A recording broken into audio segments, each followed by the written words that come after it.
The next Kinnos is Kinnos Yud Aleph, and it is arguably one of the most important, if not possibly the most important Kinnos, and the reason is because it is the chapter heading, the title is a posuk in Divrei Hayomim, Vayikonein Yirmiyahu al Yoshiyahu. This is a Kinnos that Yirmiyah himself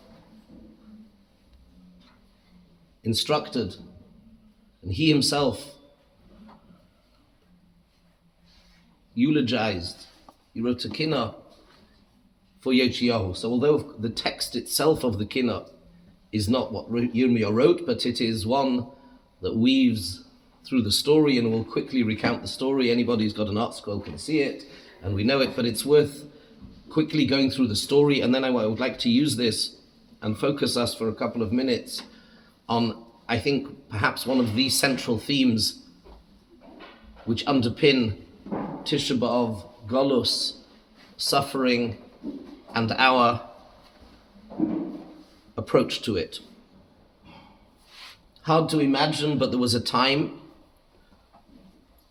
when kings in Yisrael, and notably here we're talking about Yoshiyah's grandfather, Menashe, who not only supported the wholesale practice of Avodah Zarah, but he institutionalized it. He used government resources to eradicate Kedusha and Bomois, and put in its place as a government policy, Le'aleinu, idols everywhere, even in the Kodesh HaKadoshim, to the point that it became endemic, it became part of the social fabric, the values of Yidden at the time, sadly and tragically. And although Menashe, a famous piece in Gemara, and it's an interesting subject in itself, did teshuvah at the end of his life, but it was, in a sense, it was too late. The legacy was there. It was a reality. His son, in a short-lived reign, was also wicked, and then 8-year-old Yoshiyahu becomes king, and 8 years later, when he's 16, he begins a process of teshuvah, and they find a Sefer Torah, and he institutes the exact reverse. And he is a tzaddik.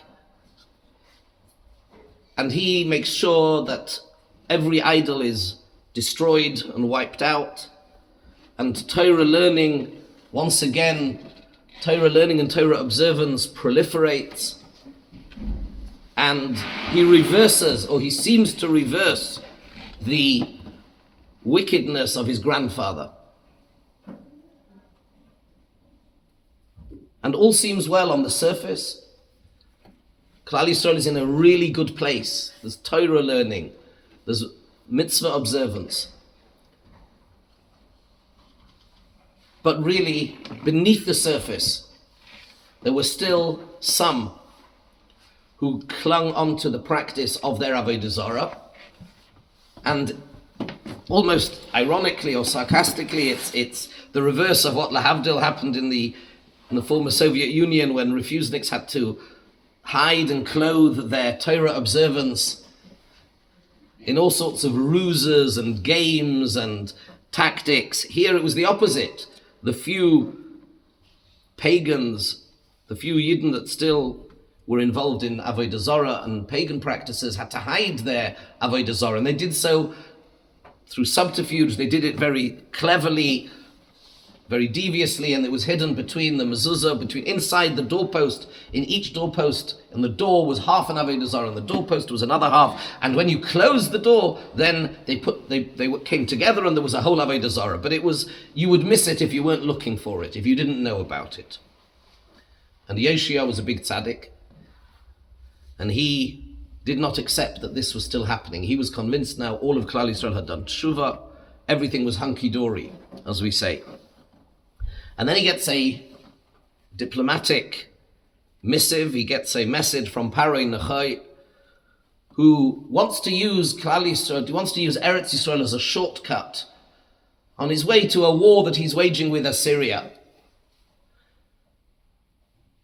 And so self-confident of the tzidkus and the righteousness of Klal Yisrael that Yoshiyahu invokes the pasuk in Devarim, V'cherev lo yisavor ba'artzachem. No sword shall pass through your land, and he refuses Paroi Nechai passage through Eretz Yisrael. Yirmiyah Novi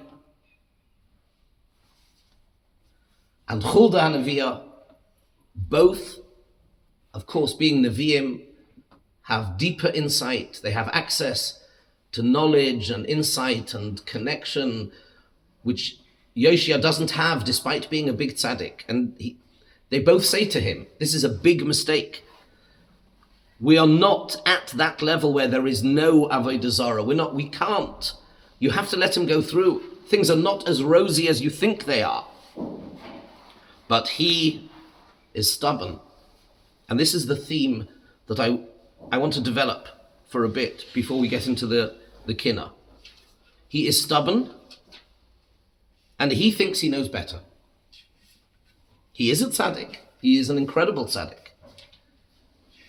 His zechusim were immense, but he refused to accept the religious authority, the inner insight of both Yirmiyah and Huldah, Nevi'im. And then, of course, tragedy struck. And Pari goes through, and this big tzaddik Yoshia is riddled through with hundreds of arrows and killed. And Yirmiyah sees in this the last straw. And so in a pasuk in Divrei Hayomim, Vayikoinein Yirmiyahu al Yoshiyahu, Yirmiyah ordains to eulogize this big tzaddik. And in this he sees the final straw. The die is cast. The mold is set. There is no way back. This is it. The Churban is now going to happen. And what I'd like to explore with you, please, is through the Avodas Hayom, and we will also take a whistle-stop tour of Jewish history. I'd like to explore how this theme is so central and so important. Let's start with a bit of an introduction. Rabbi Spinner mentioned before the Avelus that is the Avodas Hayom. For the next few hours until Chatzos, there's no point leaving because you can't do anything anyway. It is osur al pi halacha to do anything which diverts one's attention from Avelus, and at least until Chatzos. We sit on the floor and we need to get ourselves into the mindset of lo aleinu v'lo aleichem, what it means to be an Avel, because we are all Avelim today. There is a machlokas between the Chazon Ish and the Brisker Rov as to the stage of Avelus. It was mentioned earlier, Kamisha Mesoi Muta Lefonov. There are two stages in Avelus, as you know, and they're very different. There is Oinein and there is Avel. The Brisker Rov, based on the Nagon and Trumas Hadeshen, I said this in Shir here a few days ago, is of the opinion that, ironically, up until the onset of Tisha B'Av, Sudam Afsekes, one is not allowed to drink wine or eat meat, because that is a halacha that is unique to Aninus, to being an Oinein. Meisoi mutal lefonov. As if a person's loved one is there, lying on the floor, hasn't been buried, and one is in a state of confusion and in a mental turmoil and anguish. And there one is not allowed to eat meat or drink wine. Avelus Chadosha, as was said, fresh Avelus. Nikbar, however, once the burial has taken place, not only is it mutter to drink wine, but the Gemara actually says, Lo nivra yayin ela lenachim avelim. One of the purposes of wine is to take the edge off the pain with a little bit of wine. And this, the Chazon Ish argued with the Brisker Rav, and he held that at least until Chatzos today, we are still like Einanim. Nafkamina lahalacha is if somebody who has to eat today has wine when they make Havdalah. But that's a halachic point. But either way, the avodah of the next few hours, whichever way you look at it, is to manage to reach within ourselves and achieve the emotional state of Avedus. Sadly, tragically, this year, as we said last year as well, but this year, we don't need to look very far. Rabbeinu Shalom has made it easier for us.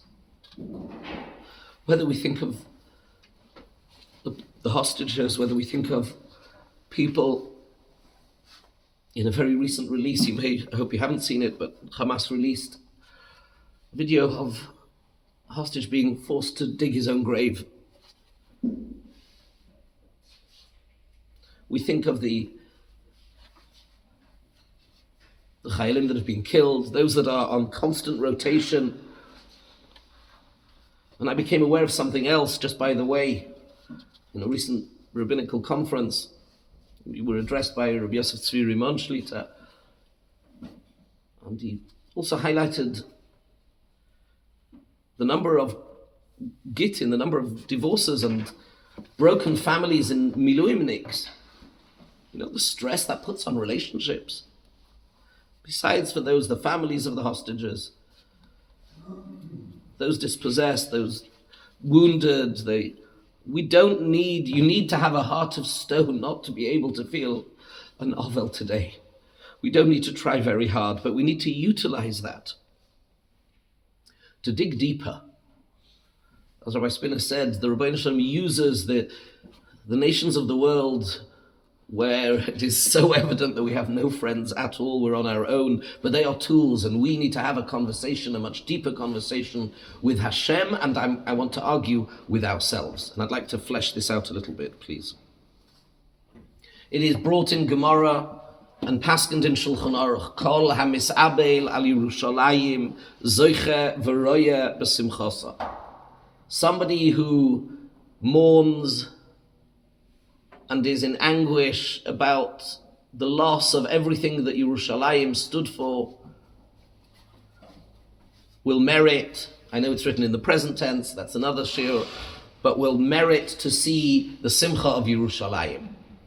But what is not stressed that often is the next part of the same sentence in the Gemara. V'chol mi she'enoi mis'abel al Yerushalayim.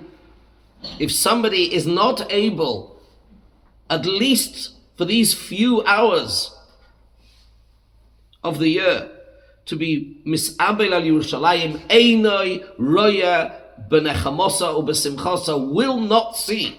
These are frightening words. Somebody who is so disconnected from himself, from Klal Yisrael, from the Rebbeinu Shalom, that he is unable to shed a tear, he's unable to be an ovel for Yerushalayim and all of the tzaras that come in its wake right down to this day, will not see harsh, chilling, dark words, will not see Binyan Yerushalayim. The Ritva said this in a shir 2 weeks ago. The Ritva builds on this, and the Radvaz brings it in a tshuva, and he says there will be 2 stages to Tchias HaMeisim. There will be one Tchias HaMeisim right at the end of the period known as Yemos HaMoshiach. Many opinions in the Gemara and Sanhedrin how long that will last for, ranging from a few months to thousands of years. There's something called Yemos HaMoshiach. And just before we enter this stage called Olam Haba, there will be a Tchias HaMeisim.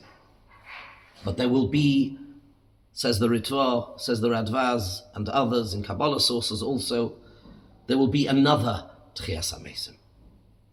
for those that in this world and in this life, they mourned and they cried and they yearned for something, for a deeper connection to Yerushalayim, to the Rabbeinu Shalom, indeed even to other Yidden. And they were included in this group of people who are Mis'abel al Yerushalayim, and they will be Zoiche V'Roya. There'll be a separate Tchias HaMesim right at the beginning of Yemosa Mashiach, and they will see Yerushalayim rising or coming down from heaven, depending on whichever opinion of the Rishonim will be proven to be the right one. Whether we build it ourselves physically or whether Rashi and Tosfos says in Sukkot it'll come down. Tivna Chomis Yerushalayim, and they will see Yerushalayim b'sifarto v'hareinu b'vinyonoi v'samcheinu b'sikunoi, and we will see the glory and the simcha of the Koyanim b'duchonam, the Leviim b'duchonam, the Leviim b'ma'amodam, and Korbanos and Shira and Simcha, and we will live through Yemosa Mashiach, which itself, as the Rambam tells us in Perek Tes of Tshuva, will be a stepping stone Kadesh Nizka L'Chaye Olam Haba, to even more and greater Olam Haba. So there are two groups of Yidden. And today we have an opportunity, if until now perhaps we've been in one camp, to join this other special exclusive club. Those who, when we pass on, one of the very first questions we are asked, Tzipisa li Yeshua. We asked a few questions, but one of them is Tzipisa li Yeshua, and Rabbi Shapiro Zatzal used to say, what makes these questions special or different? We have to give din v'cheshbon for everything we've said and done and thought in our lifetime anyhow. What is unique about these questions? And he used to say, in his inimitable style, these are not questions, Ma asita b'chayim shelcha, zot hashelot mi ata b'chlal. These are definitive questions. They define you. Who are you? Because there are two types of Jew. There is a Jew who is Mitzapeh Yeshua, and there's a Jew who gets through his life and, there's this annoying thing before I can hit the beach. I've got to go through this Tisha Beav thing. And these define you. And these will define our destiny, whether we will be Zeicha to be one of those who will be Zeicha to be Roya v'Simchasa, to have an early Tchias HaMesim, speedy boarding, and live through Yemosa Mashiach and see the glory and the simcha of the Beis HaMikdash. The Zohar HaKadosh says, the Pasuk Koil Tzoifayich Nosu Koil Yachtov Yiranenu. The voice of those that aspired and yearned and waited for you, and actually it means, Tzoifa means is a vision, a visionary. The voices of your visionaries, listen to the grammar carefully, Nosu Koil, in the Vergangenheit, in the past tense, they raised their voices. The voices of the visionaries, those who saw you, Yerushalayim, through their mind's eye, they raised their voice. Yachtov Yeranenu, and together they will sing. And within two words we've gone from the past to the future, says the Zohar HaKadosh. How do we explain this grammatical inconsistency, this anomaly? Because it is only those who are koil soifayech nosu tzipisa lishua, those visionaries who in Golus, in the past, they daven daily, and they mean it and they think about it, and they lifted up their voice, they and only they, Yachtov Yeranenu, they will have the zechus of singing when Mashiach comes and when the Beis HaMikdash comes. The Bahag, the Baal Halachas Gedolos, seems to have a text or a version of the Gemara that nobody else has. That Gemara in Tanis that I quoted before, that somebody who is misabel and Yerushalayim will be zoiche v'roya b'simchasa. He gives the following, he and he alone amongst the Rishonim gives the following source. He says the source is the following pasuk: Al choymosayich Yerushalayim hifkadati shomrim kol hayoim v'chol halayla. On your walls, O Jerusalem, says Hashem, says through the agency of the Navi, I have appointed guardians all day and all night. Says the Bahag, the Baal Halachas Gedolos, this is the Makor, this is the source for this halacha, that only those who mourn for Yerushalayim will merit to see its binyan. What does this mean? That pasuk in Yeshayahu, Al Choymosayich Yerushalayim Hifkadati Shomrim, is understood generally by Rashi, by Chazal, to be a reference to Malachim. However, there is a beautiful 2 lines in the Radak on that, which says the following. And I think the Bahag must have learnt the pasuk this way as well. Says the Rabbeinu Shloim Al Choymosayich Yerushalayim, on your walls, Yerushalayim. Why walls? Because when you stand on a wall, you have a vantage point. You can be a visionary. You can see far into the distance. Says the Radak, Hifkadati, I have appointed Shomrim, guardians. Now that word Shomer has another meaning. We know from when Yosef was sold, it says, V'oviv Shomar es hadova. He waited, Yaakov waited patiently. He had a premonition that something else was happening here. And he, in English we say, to bide your time, to wait, to watch, to guard. Says the Radak, Al Choymosayich Yerushalayim, on your walls, Yerushalayim, throughout the long dark night of Golos, Hifkadati Shomrim, I have given you, Klal Yisrael, a job. Hifkadati v'yafked HaMelech Pekidim, we have a job, we are appointed. What is our job?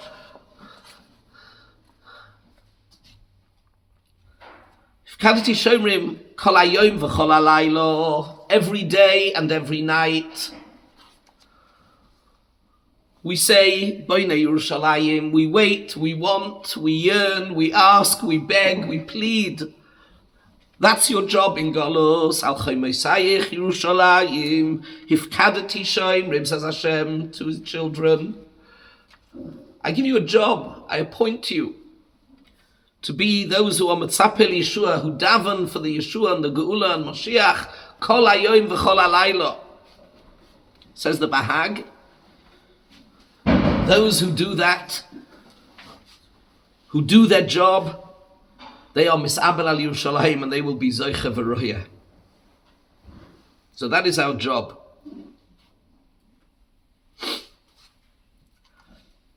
Let's go back.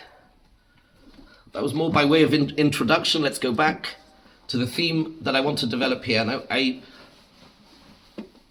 know on Tisha B'Av you're not meant to talk too much Torah, but there's an idea here which I think is so important. And I think I only really understood it properly this year in preparing for various shurim and in learning.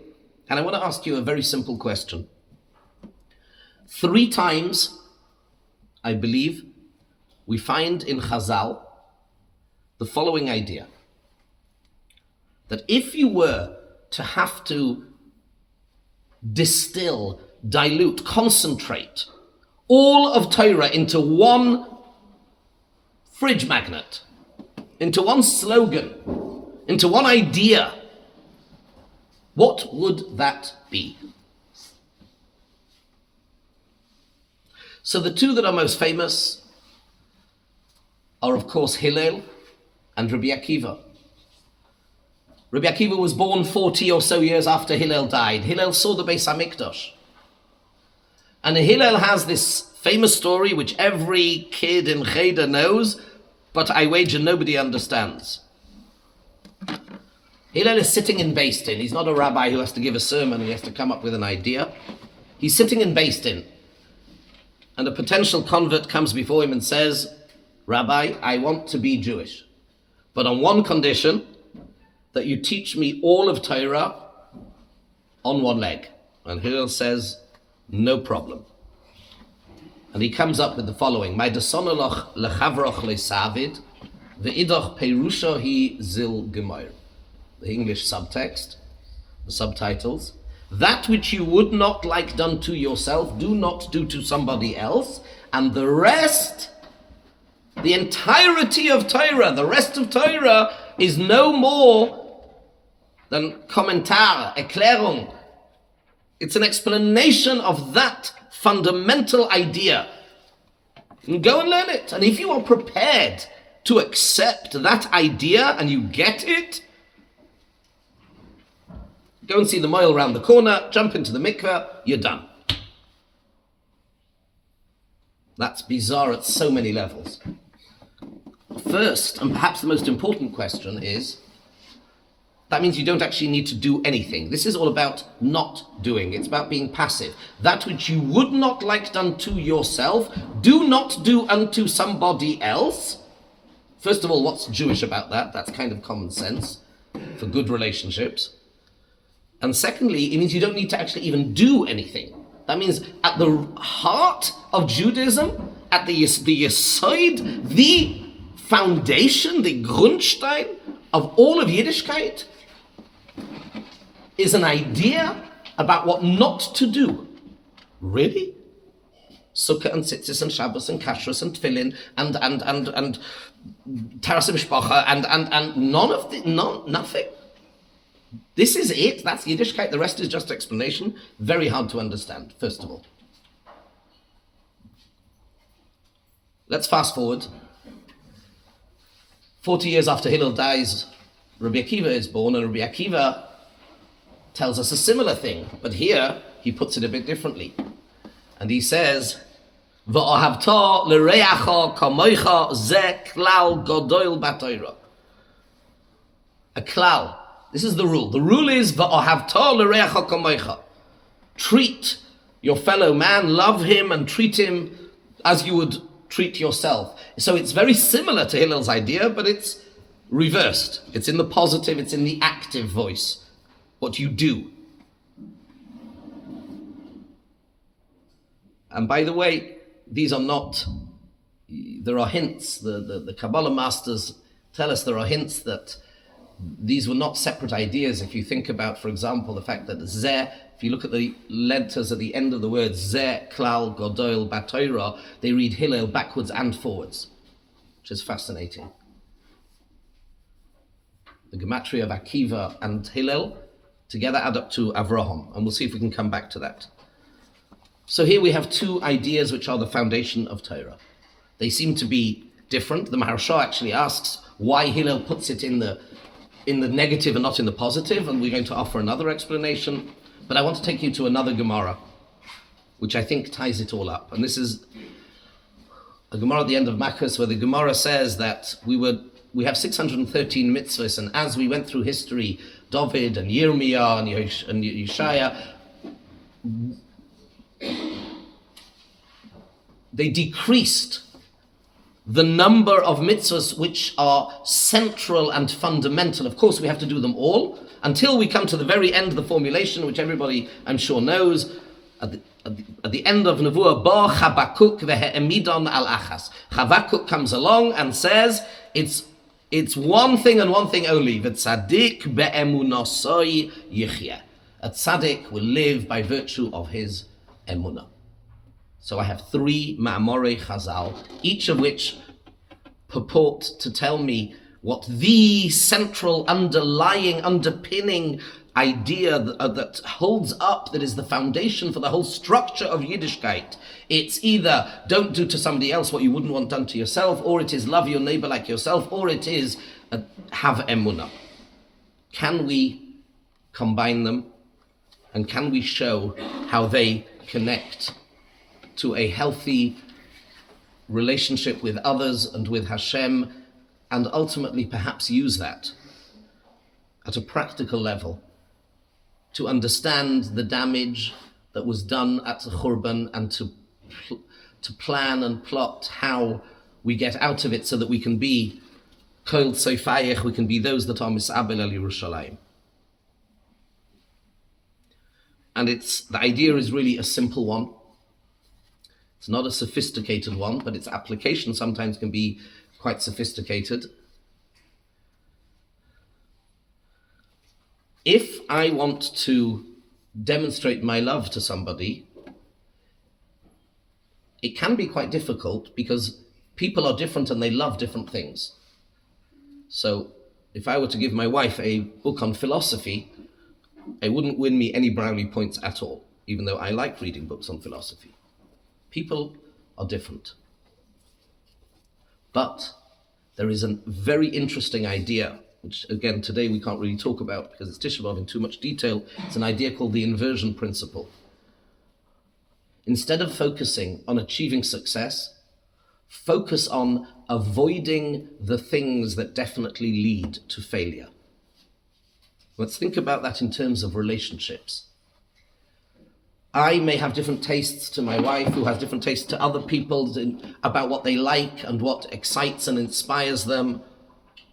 But there is one thing that is a tried and tested rule in relationships. It is pretty universal. Those negative, toxic ideas and behaviors that destroy relationships.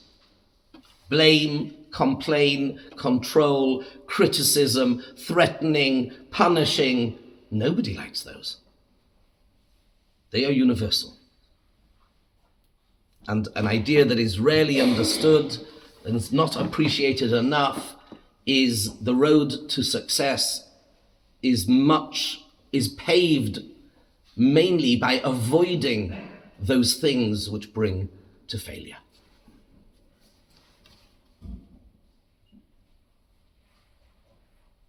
Adam HaRishon is created and put in Gan Eden,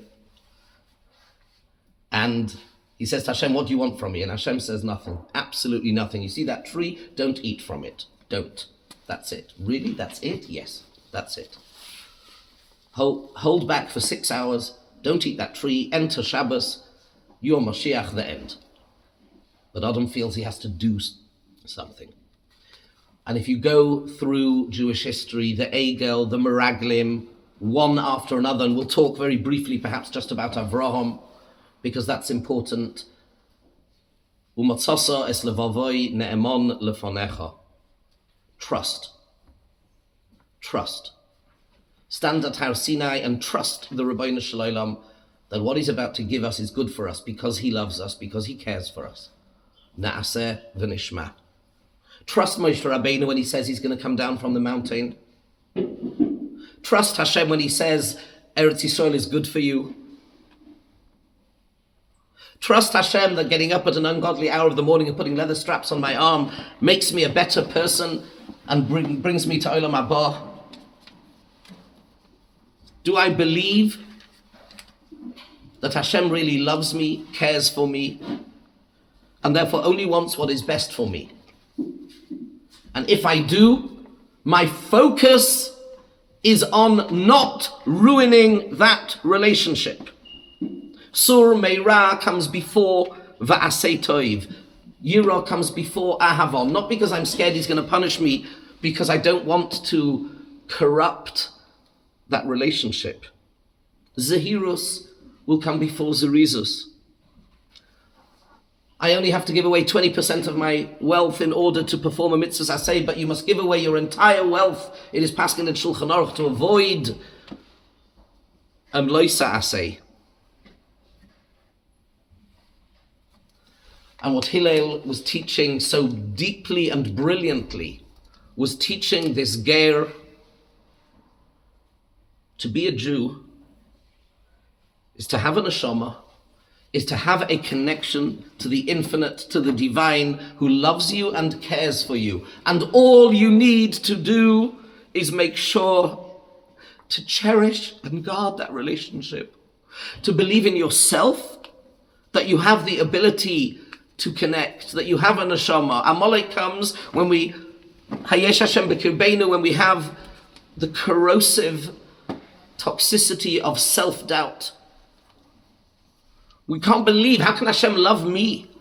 Look what I did yesterday. So to believe in ourselves, that we have that's who we are. To believe that he loves us. To believe that he cares for us. He doesn't just give us a shopping list of 613 things to do. The relationship is there, just don't mess it up. Don't disconnect from him. Don't put things in the way. Every Jew gets up in the morning and says, Eloheinu shomash nasata bi tahira. It is tahir. Says the Tzaddik, it doesn't matter what you did yesterday. The biggest Rosh in Klal Yisrael can get up in the morning and say tahira. The neshama is pure and pristine. It can't be touched. The only thing that can happen is we can put distance. We can ruin relationships. Oh boy, do we know how to ruin relationships. Shabbos. Take Shabbos, for example. Shabbos is Hashem's gift to us. It's his time. It's there. He's Mekadesh HaShabbos. All we need to do, there are 39 ways of not messing it up. Emunah. The Emunah of Habakkuk means trust Hashem. It's all one and the same thing. And Rabbi Akiva, who lives in a different world, and we don't have time today to explain why and how Rabbi Akiva and Hillel put it, one in the negative and one in the positive, but Hillel was making him aware that if you accept to become Jewish, it means you are connected. It means Hashem loves you even more than just as a general member of the human race. Especially, you'll be considered his child.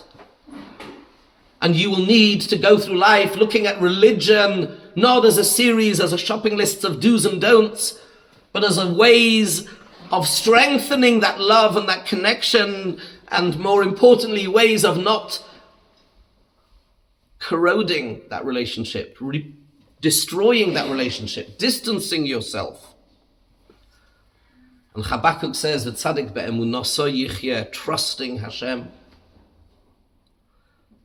And the way that it manifests itself, most notably, as we go through history, is also emunah in emunas chachamim. The Beis Halevi, in a magisterial essay in Parshas Bo, talks this through. And now we come all the way back to this Kinnos. And this is what today is about. Today is realizing Menachem Av. However much pain and suffering we are suffering, we need to stop for a minute and think about Hashem. Menachem Av, to comfort our Father in heaven, who we forced away. Yesterday we read possibly the most painful words in the Torah. After 40 years of being pampered in a spa 24/7, Lo chosarto davar, we turned round and we said the words that a parent prays they never hear ever in their lives. You hate me. Sinas Hashem oisonu oitzionu lamidbar. Hashem, because he hates us, he took us out into the midbar. There was no trust. There was no love. And we thought that Hashem hated us. And the pain and the suffering that inflicts on Hashem, which we then repeated again and again, so that he had to destroy the first Beis HaMikdash, the second Beis HaMikdash, and he had to do all the horrible things that have been done to us and are continuing to be done to us. And we need to engage in some inverse thinking and flip it round and think about him, think about what we have done, think about trust. The root of any relationship is not I love you, it's I trust you. Do I trust you that you care for me and you will do what is good for me? And that is what today we have an opportunity in Avodah to restore, to shed a tear, not just for all the pain in Klal Yisrael, but the Shchinta Begalusa. Oy labonim, Shem avodeseim, echravti es beisi v'sarafti es eicholi, says Hashem, my children forced me out of my own house. And we now need to work to rebuild trust. Trust in Torah, trust in Emunas Chachamim, trust in self, that you are worthy of Hashem's love, trust in others, and trust in the Rabbeinu Shalom. Yoshia, the big tzaddik, didn't trust Yirmiyah. He didn't trust Huldah. There was no relationship that was based on trust. And so the mold was set. And today it is our opportunity to turn that clock back and to be one of the Kol Tzefayich, to do our job of Ifkadati Shoimrim Kol Hayoim Kol Halayla, so that when the day will come, in Yetz Hashem, we will be those that will be Zoicha. To the first Chias HaMesim, to see the Beis HaMikdash b'Binyanoi, b'Sefartoi, the Koyanim, the Leviim, and the Shechina back where it belongs, in its house with Mashiach Tzidkenu. Vayikoinen Yirmiyahu al Yoshiyahu